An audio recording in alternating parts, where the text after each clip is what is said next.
मेरे प्यारे नबी तुमसा कोई नहीं,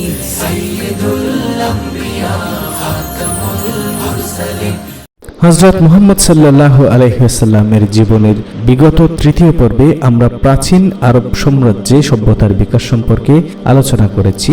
এই পর্বে আমরা আলোচনা করব তদানীন্তন আরবে প্রচলিত ধর্মমত। বিশ্বনবী সাল্লাল্লাহু আলাইহি ওয়াসাল্লাম যে সময়ে ইসলামী দাওয়া শুরু করেছিলেন সে সময়েও আরবের নানা ধরনের ধর্মমত প্রচলিত ছিল। এক আল্লাহর দাসত্ব করার লোক সংখ্যা ছিল হাতে গোনা মাত্র কয়েকজন। কেউ আকাশের চাঁদকে, কেউ আকাশের তারকামালার, এর মধ্যে আবার ছোট তারকার বড় তারকার পূজারী ছিল ভিন্ন ভিন্ন। কেউ সূর্যকে, কেউ বাতাসকে, কেউ সাগরকে, মহাসাগরকে, কেউ মাটির পুতুলের, কেউ বৃক্ষ তরলতার দাসত্ব করত। কেউ কেউ আল্লাহকে বিশ্বাস করত বটে, কিন্তু সে বিশ্বাস ছিল অংশীদারের ঘৃণ্য স্পর্শে কলঙ্কিত। তারা ধারণা করত আল্লাহর পিতামাতা সন্তান সন্ততি রয়েছে, নাউযুবিল্লাহ মিন যালিক। আবার কেউ কেউ ধারণা করত আল্লাহ নিরঙ্কুশভাবে শক্তিশালী নন, এ কারণে তিনি তার ফেরেশতা বাহিনী দিয়ে তার রাজত্বের কর্মকাণ্ড সমাধান করেন, নাউযুবিল্লাহ। অর্থাৎ আল্লাহর প্রতি তাদের বিশ্বাস ছিল শিরক মিশ্রিত। অধিকাংশ গোত্র পাথর বা মাটির বানানো পুতুলের পূজা এবং আরাধনা করত। আরবের বুকে সর্বপ্রথম মূর্তি পূজার প্রচলন করে রাবিয়া ইবনে হারিসা নামক এক লোক। তার আরেক নাম ছিল আমর ইবনে লুয়াই। এই লোকটি ভীষণ প্রভাব প্রতিপত্তিশালী ছিল। আরবের গোজায়া গোত্রের সমস্ত কিছু উৎসই ছিল সে সময় মক্কার ঘরের দেখাশোনা করাটা বর্তমান যুগের ন্যায় অত্যন্ত সম্মান ও মর্যাদার কাজ ছিল। কাবাঘরকে কে বা কোন গোত্র দেখাশোনা করবে তা নিয়েও যুদ্ধ হাঙ্গামা হতো। ইতিহাসে দেখা যায় জুরহাম নামে এক ব্যক্তি কাবাঘরের খেদমত করত, অর্থাৎ জুরহাম ছিল মক্কার ঘরের মোতোয়াল্লি। আমর ইবনে লোহাই শক্তি প্রয়োগ করে যুদ্ধ করে জুরহামকে পরাজিত ও বিতাড়িত করে কাবাঘরের দেখাশোনার দায়িত্ব গ্রহণ করেছিল। অর্থাৎ সে জোরপূর্বক কাবাঘরের খাদেম সেজেছিল। আর এই লোকই গোটা আরবে মূর্তি পূজার প্রচলন শুরু করেছিল। আমর ইবনে লোয়াই একবার সিরিয়া ভ্রমণে যেয়ে সেখানের মানুষদেরকে মূর্তি পূজা করতে দেখে তাদেরকে সে প্রশ্ন করেছিল, তোমরা এসব মূর্তির পূজা করছো কেন? তারা জবাব দিয়েছিল, এসব মূর্তি আমাদের দেবতা, এরা আমাদের সব ধরনের প্রয়োজন পূরণ করে থাকে। যুদ্ধে আমাদেরকে বিজয়ী করে, বৃষ্টির প্রয়োজন হলে বৃষ্টি বর্ষণ করে, আমাদেরকে নানাভাবে লাভবান করে। আর আমর ইবনে লোয়াই এই সমস্ত কথা শুনে অনেকগুলো মূর্তি সাথে করে এনে কাবাঘরের আশেপাশে স্থাপন করেছিল। গোটা আরবের প্রাণকেন্দ্র ছিল কাবাঘর। আরবের সমস্ত গোত্র কাবাঘরে হজ করতে আসত।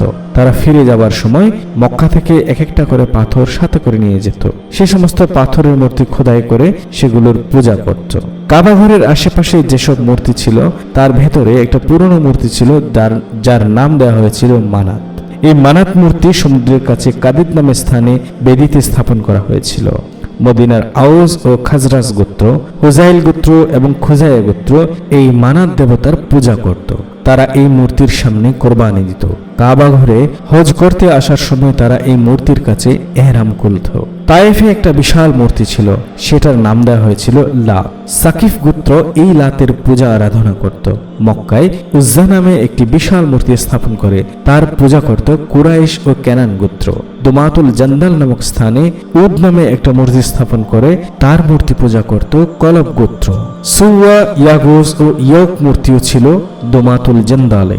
এসব মূর্তির পূজা করত হুজাইল গোত্র, মাজহাজ গোত্র, ইয়ামানের কয়েকটি গোত্র এবং হামদান গোত্র।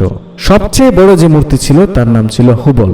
এই হুবলকে স্থাপন করা হয়েছিল একেবারে কাবাঘরের ছাদের উপরে। মক্কার কোরাইশ গোত্র ছিল হুবল মূর্তির পূজারী। তারা বিভিন্ন সময়ে হুবলের নাম উচ্চস্বরে স্লোগান দিত। ওদিকে ইয়েমেনের হামের গোত্র সূর্যের পূজা করত, কেনানা গোত্র করত চাঁদের পূজা। এক কথায় আরবের সর্বত্র ছিল মূর্তি পূজার প্রচলন। প্রতিটি ঘরে ঘরে ছিল মূর্তি আর মূর্তি। এক একটি বংশ ও গোত্রের জন্য ভিন্ন ভিন্ন মূর্তি ছিল। সে যুগে মূর্তি পূজার অবস্থা কল্পনা করে কবি একটি চিত্র অঙ্কন করেছেন। প্রতিটি গোত্র, প্রতিটি কবিলা এবং প্রতিটি বংশের জন্য এক একটি করে খোদা ছিল আলাদা আলাদা। এভাবে তারা তাদের প্রতিটি ঘরের জন্য একটি করে খোদা বানিয়ে নিয়েছিল। আর এভাবেই প্রতিটি ঘরে ঘরে মূর্তির আরাধনা চলত। তো এই ছিল মূলত তদানীন্তন আরবের প্রচলিত ধর্মমত বা ধর্মীয় কৃষ্টি প্রথা রীতি রেওয়াজের চিত্র। পরবর্তী পর্বে আমরা তদানীন্তন আরবে আল্লাহর নামের প্রচলনের ব্যাপারে আলোচনা করব।